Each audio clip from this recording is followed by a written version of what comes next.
Mendapatkan pelayanan kesehatan reproduksi adalah hak semua orang, termasuk penyandang disabilitas. Di Indonesia, jumlah penyandang disabilitas berusia antara 15 sampai 59 tahun mencapai 22%. Sayangnya, penyandang disabilitas masih memiliki hambatan untuk mengakses informasi dan pelayanan kesehatan reproduksi karena keterbatasan yang dimiliki. Sebagai salah satu negara yang ikut menandatangani konvensi mengenai hak-hak penyandang disabilitas, pemerintah Indonesia mengeluarkan Undang-Undang Nomor 8 Tahun 2016 tentang penyandang disabilitas yang mengatur pemenuhan hak kesehatan bagi penyandang disabilitas. Menyediakan fasilitas ramah terhadap penyandang disabilitas di tempat di mana mereka mendapatkan hak pelayanan kesehatan adalah salah satu bentuk pemenuhan hak mereka.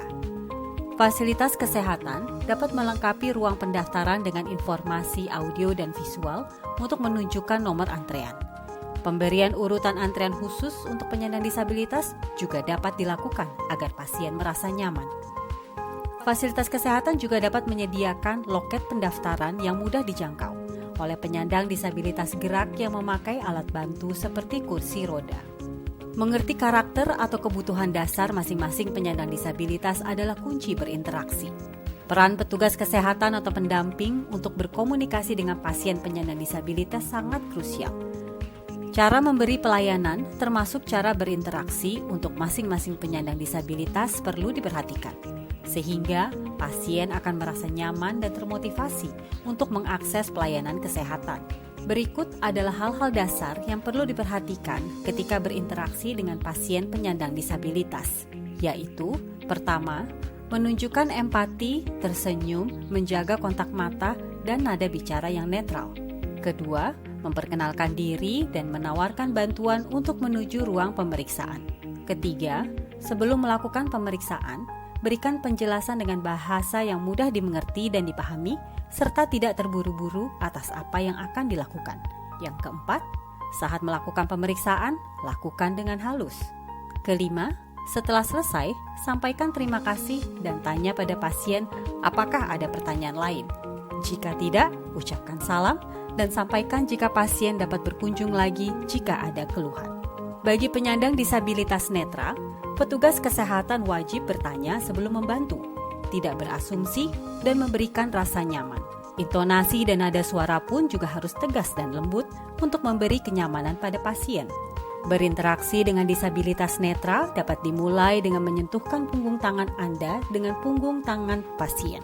Mereka membutuhkan media atau alat bantu untuk mengetahui apa yang akan dilakukan. Seperti pada pemberian obat yang lebih dari satu. Beri tanda berbeda di setiap bungkus obat sehingga pasien dapat merabanya dan mudah diingat. Lalu, jelaskanlah dengan detil dan perlahan agar dapat dimengerti dengan baik oleh pasien. Selanjutnya, penyandang disabilitas rungu wicara memiliki keterbatasan fungsi pendengaran. Hal ini dapat menyebabkan penyandang disabilitas kesulitan dalam memahami apa yang dibicarakan orang lain sehingga dapat terjadi kesalahpahaman. Sehingga penjelasan harus diberikan secara perlahan dengan gerakan bibir yang jelas. Selain itu, saling menatap dan menjaga kontak mata. Gunakan ekspresi wajah dan bahasa tubuh seperti senyuman dan berbicara secara perlahan. Bagi penyandang disabilitas fisik, keterbatasan aktivitas gerak dapat mempengaruhi interaksi. Selain itu, memfokuskan pada pasien bukan pada kondisi fisiknya dapat membuka komunikasi yang nyaman. Beri rasa hormat dengan menyejajarkan mata atau dengan duduk bersebelahan atau berhadapan dengan pasien. Tawarkan bantuan dengan santun dan tunggu jawaban pasien. Jangan pindahkan alat bantu mobilisasi kecuali memang diminta. Untuk mengukur tinggi pasien dapat dilakukan dengan cara menghitung jarak dari sternal notch tubuh pasien hingga ke salah satu ujung jari tengahnya saat direntangkan. Hasil itu nantinya akan dikali 2 untuk menentukan tinggi pasien. Bagi penyandang disabilitas mental dan intelektual, fungsi koordinasi dan orientasi terkadang terganggu. Salah satunya, mereka memiliki ketidakmampuan untuk mengingat di mana dia berada dan jam berapa saat itu sehingga perlu pendampingan keluarga.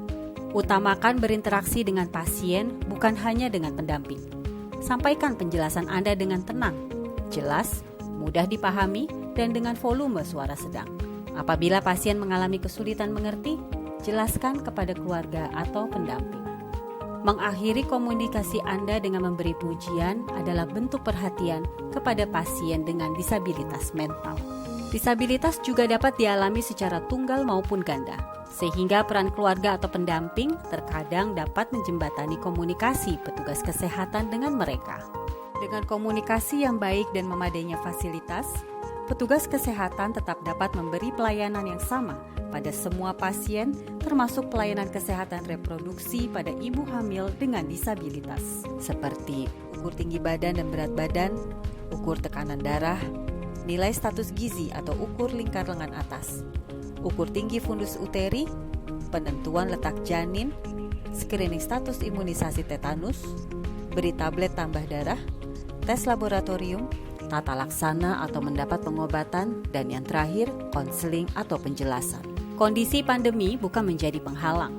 Yang terpenting adalah penggunaan alat pelindung diri disesuaikan dengan adaptasi kebiasaan baru. Pemenuhan hak terhadap penyandang disabilitas merupakan salah satu bentuk komitmen pemerintah dalam pencapaian tujuan pembangunan berkelanjutan dengan menjamin akses universal terhadap kesehatan seksual dan reproduksi dan hak reproduksi.